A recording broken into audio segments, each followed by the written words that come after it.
Hello, everybody, and thank you for tuning in to the Liberty Report. My name is Daniel McAdams, and I'll be your host today. Dr. Paul is traveling today.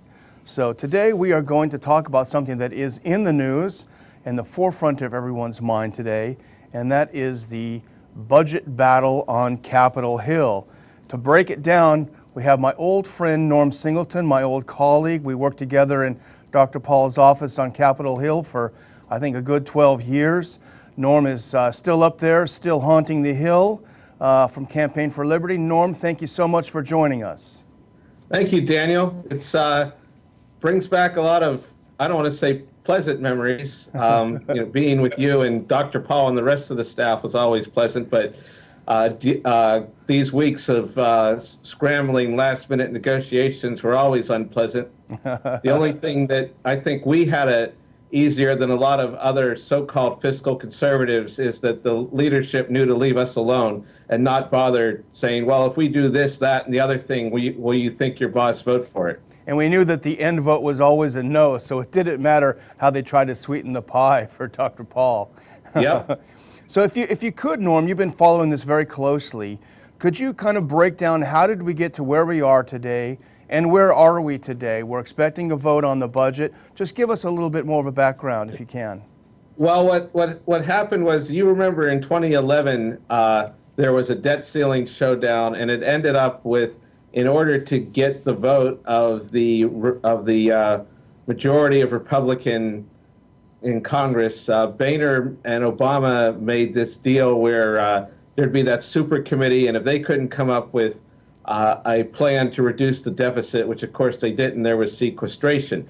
Sequestration has resulted in less than 1% cuts in the projected rate of the federal budget. Not even, most of these aren't even real cuts, but even that's been too much for the bipartisan spending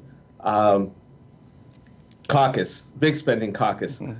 So there's been an effort to cut some kind of deal for over a year now, to say, let's increase spending, and let's let the Democrats have all the welfare spending they want, as long as they'll give the Republican hawks all the warfare spending they want.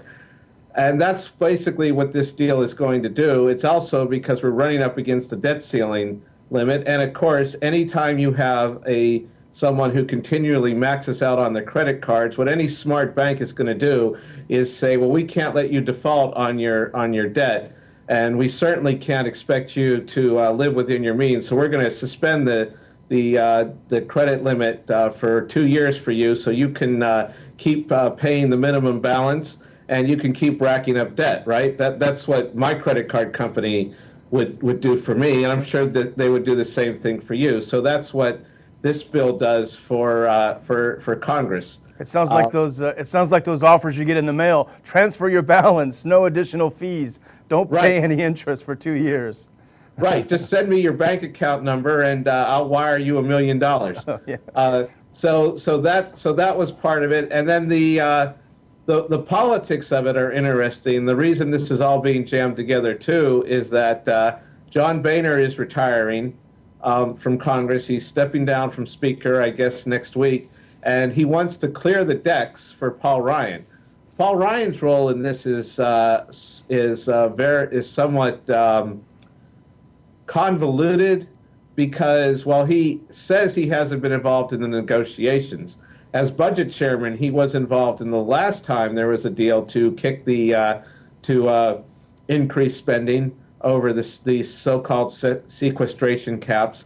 It even had it's even commonly referred to as the Ryan-Patty Murray budget, Ryan's then counterpart as chair of Budget Committee in the Senate.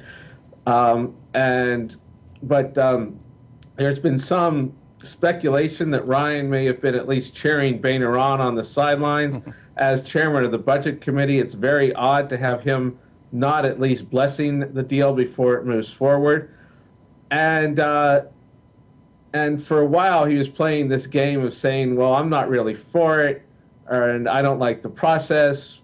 But now he's come out in favor of it. And Boehner has been quite open about wanting to get all this done because he doesn't want the new speaker to have to deal with all these problems. So he's doing a favor for Paul Ryan. And of course, if you look at Paul Ryan's record on spending, it's not nearly as good as his reputation is.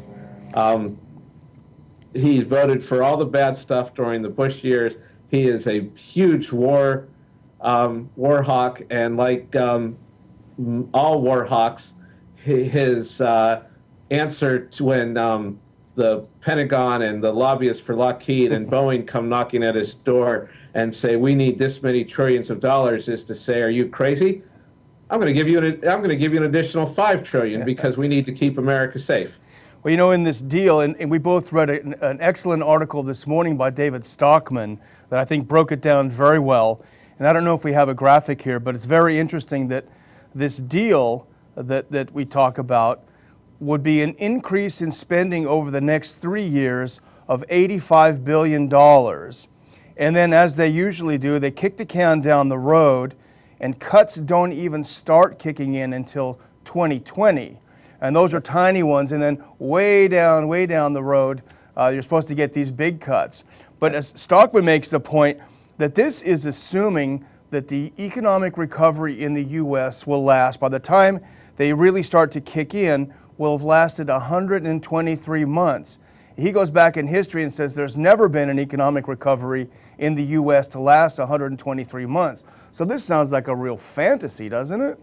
It does, especially when whether or not we're in a recovery now is debatable. If you look at the real statistics on unemployment and inflation, which of course are very different than the government statistics, and also whether or not you trust future Congress to abide by those cuts or find a reason to kick the can down the road. I mean, we've seen this in Medicare, the doc fix, so-called, that remember in 1998 they put in a formula that was supposed to reduce physicians' payments, and then every year physicians would flood congressional office with phone calls and emails, and Congress would postpone it. And then finally, earlier this year, they just threw up their hands and said, we're just getting rid of it, and we're going to put in a bunch more future cuts. And it kind of is, this always reminds me of, Daniel, I know you remember this, and I hope nobody out there is too young to remember Popeye and Popeye's friend Wimpy, who was always saying, I'll gladly pay you Tuesday for a hamburger today. You know, it's the same thing. We'll gladly cut spending in 5 years if you let us increase it by a couple billion today. It's wimpy budgeting. And if I was just going to say, if I was a Republican voter and I had this crazy idea in my head that the Republicans were fiscal conservatives, first I need my head examined. But this budget will be passed on the strength of the Democrats in the House. And as I understand, they only need, 40 or 50 Republicans, and they're struggling to get that. Is that not right, Norm? It will. We're trying at Campaign for Liberty to stop this. We have a petition up at campaignforliberty.org that I hope people will go to and sign. And we're looking forward to actually a bigger fight in the Senate and seeing if we can maybe force the Senate to give some real cuts. One senator has already said he's going to filibuster it. I forget his name, but I think actually he might have the same last name as our boss. I think he's from Kentucky, and he's not Mitch McConnell. Oh, you're right. This is another game too that is going on. Is Boehner's last act will be to violate the rule that only legislation that has a majority of Republican support will be put on the floor. And honestly, as you and I both saw during the Bush years, that rule is actually not one that favors our side, because a lot of times what it is the establishment Republicans, they'll get their way, or they'll twist and beat up enough conservatives to vote to get them to vote their way. But in this case, because there's a lot of Republicans who are afraid to vote for this because they know it'll make their voters angry, we see that this being just tossed to the wind. Mm-hmm. And you will also have, I think, a surprisingly large number of Republicans from the Armed Services Committee and the Defense Appropriations Committee or maybe not surprisingly to viewers of this program, voting for it because they've been working behind the scenes to try to get a defense bill. Lindsey Graham has even said that he would be willing to violate his no new taxes pledge if it meant that he would get Obama to sign a much bigger defense budget. He's just trying to keep us safe, Norm. Right. We're going to have to cut it a little bit short, Norm, but I can't let you go without asking you about this House Speaker race. Now, it's pretty much expected that Paul Ryan is going to take over the House. I know you and I had another preference for House Speaker, looking outside the Hill for the new Speaker, but I don't know that that's going to happen. Maybe something will happen. But with Paul Ryan now, we know that he, as you said, he played a pretty curious game with this budget, pretending that he was against it, I hadn't seen it and everything, and then this morning magically coming out for it. Is Paul Ryan as Speaker, in the words of Pete Townsend, just meet the new boss, same as the old boss? I do agree with that. I think that he is, if you look at his record, his voting record is not nearly as fiscally conservative as his reputation is.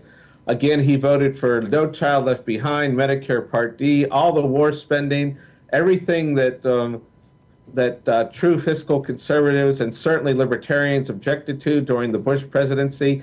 As chairman of the Budget Committee, his bills or his budgets have been largely smoke and mirrors, and he's mastered the art of wimpy budgeting, of saying that we'll cut spending in 10 years.